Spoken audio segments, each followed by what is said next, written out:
Hey YouTube, it's Montana with Sawyer's Garage here. I got hopefully a quick video for you today. I am back with the same 2008 GMC Yukon that you might have seen from my brake video I did recently. It has another issue that we're going to try to take care of today, and that is that the cruise control doesn't work. The buttons on the steering wheel light up, but you don't get the emblem on the cluster that should light up, as well as the cruise control doesn't work. So kind of a really common issue on these GMs of this generation where they have that issue, and it's usually tied into the brake switch. And so I'm going to go take it for a quick test drive, verify that it's still not working, and I have a new brake switch, so I'm probably going to go ahead and swap that out, and I will do my best to show you how that's done. It's kind of tied up under the dash, but I'll see what I can come up with for you and go from there. So we're going to go ahead and get started.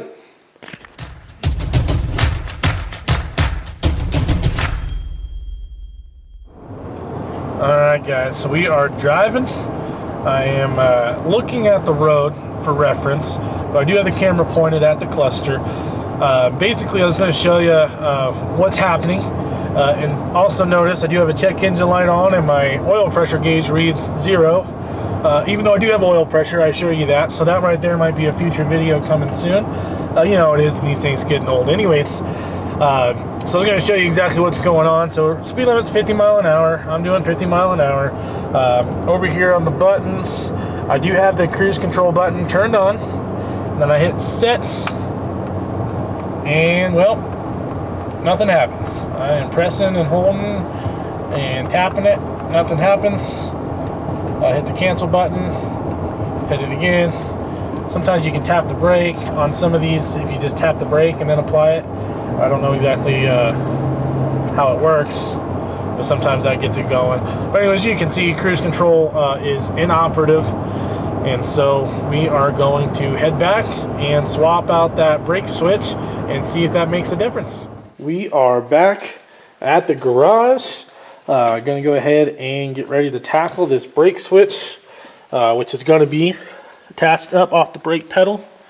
I'm going to grab a flashlight real quick so we can see what we're doing. Alright, I am back with a beautiful Harbor Freight flashlight. So we're going to get down here. I'm going to show you, hopefully, where the brake switch is located for future reference. Okay.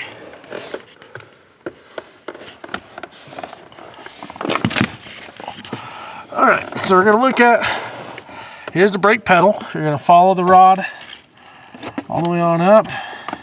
Oh, let's actually see. And my apologies on that last one. My finger accidentally hit the record stop button. But anyways, without bolts sticking out, that's actually part of the brake switch. That connector right there will have to come off. That bolt will as well.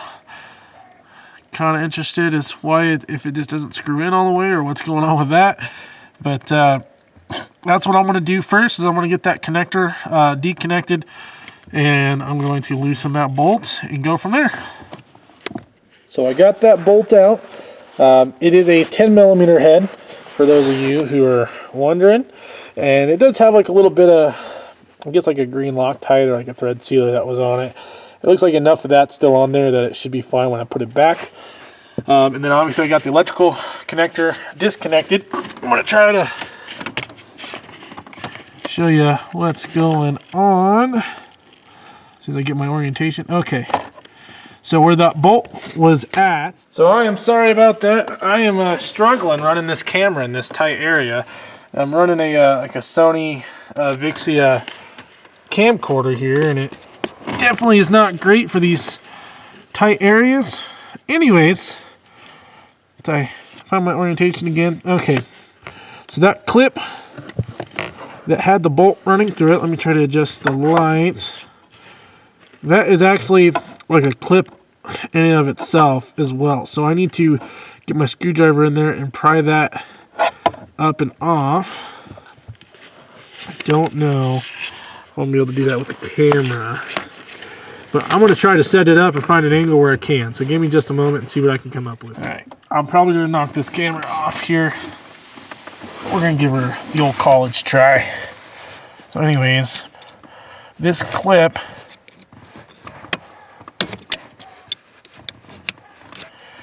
needs to be pried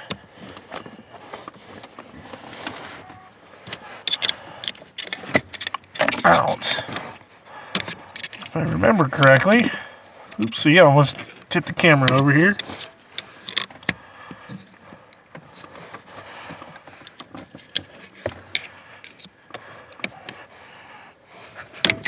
Come on.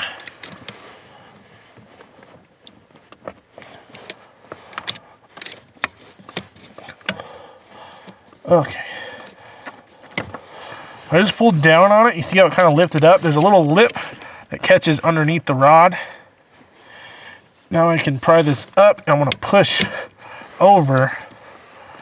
And that should line it up on the hole, I think. Heck if I know. It's not going my way. Maybe I didn't go enough. There we go. Did you see that? So you kind of see how that's shaped. Allows you to get it in and pull it back, and it kind of locks that clip on. That is going to be necessary. Now, I should be able to pry this clip, this switch out. Well, maybe not. Maybe I'm missing a step here. Well, give me a second. Let me look at the new part before I go breaking something. So I'll be right back. I am back. I actually just took like an hour off of making this video because Josh showed up and distracted me, which I know he's going to watch this video. So thanks for that, Josh. Anyway, in a strange turn of events, I have successfully removed the old brake switch. So it is now gone. I kind of broke it a little bit, but that's no worries because I have a new one right here. This is an AC Delco part. I want to say it's around 15 bucks. I did not purchase this one, but I don't think it's too expensive. And now that it's off and I know how it comes off, I will explain that to you with the new one, as well as show you how to put it back on. So it's actually not too bad. I'm going to attempt to set the camera back up here. This is going to go in. You see how this rod? Well, I don't think you're seeing much of anything right now. I am suffering from not a good camera angle, as well as just keep bumping it because there's no room to work down here. Anyways, that rod comes off the pedal. Well, actually, the pedal moves. It kind of lines up with that rod. And that rod goes into the back of your brake booster, which then goes to your master cylinder, which is how this works. And so how this goes on is the plug-in, similar to how we took it off. The plug-in faces backwards. There's an open end. That is going to face the driver's side of the vehicle. And then there's a closed end, which faces out. You're going to start with sliding that over the rod.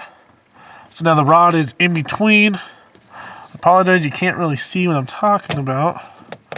Maybe if I lower it here. You can see where the rod is in between there.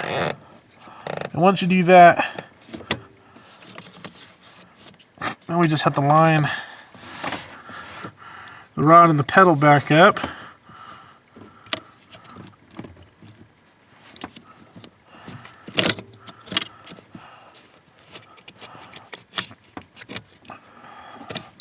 There we go. Let's see, I don't think you can see that very well. But anyways, I got that back on there. So now that that's back over, we're going to grab that black clip that I took off with the screwdriver earlier.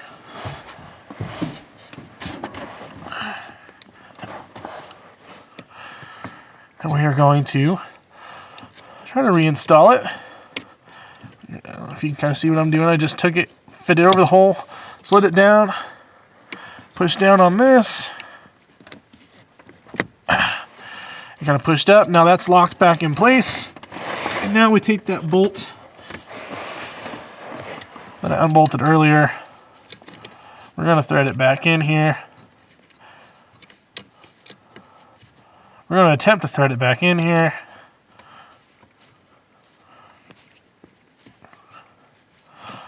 Hopefully, started wanting to go in crooked there. I don't want to thread it in crooked, if I can help it. Grab my 10 mil. All right.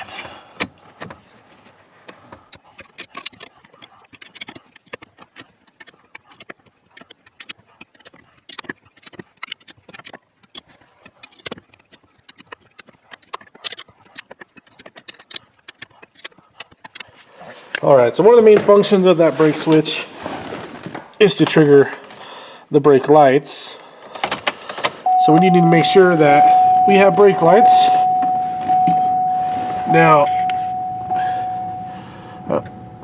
I can see them, all three of them shining off of the garage door back there. So we do have brake lights, so we at least have retained every function that we had before.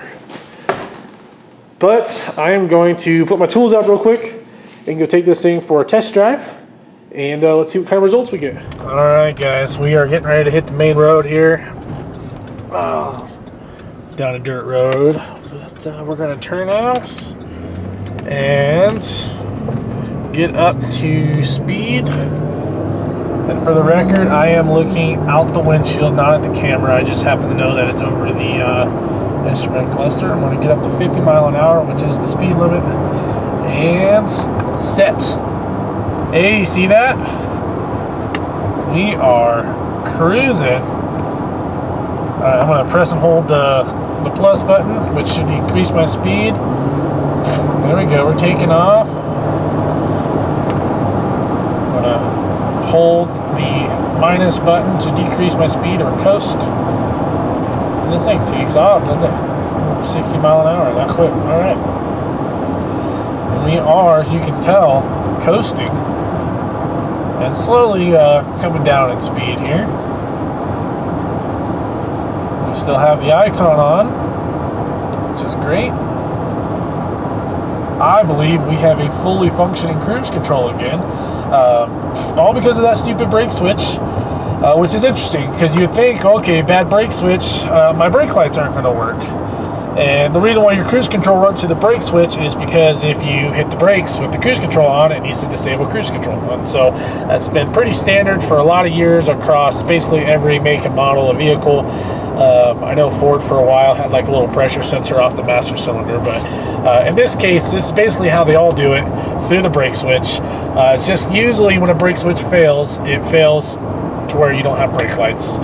In this instance, on these GMs, when they can fail to the point where you just don't have cruise control. I've not torn one apart far enough to determine like what circuit goes where, so to speak, to determine what part inside the switch fails. And honestly, for a $15 part, it's not really worth my time to do so. When I have this issue, I just like we did this time, I honestly just find it easier to order the $15 part and toss it on and roll the dice, so to speak, take the gamble. In this case right now, it worked out great for us, which is good. I know of another vehicle that can use the same thing done to it, which is my work truck, is of the same generation. It's obviously it's a Chevy 3/4 ton pickup truck, but they're all basically the same as far as their interior electronics goes.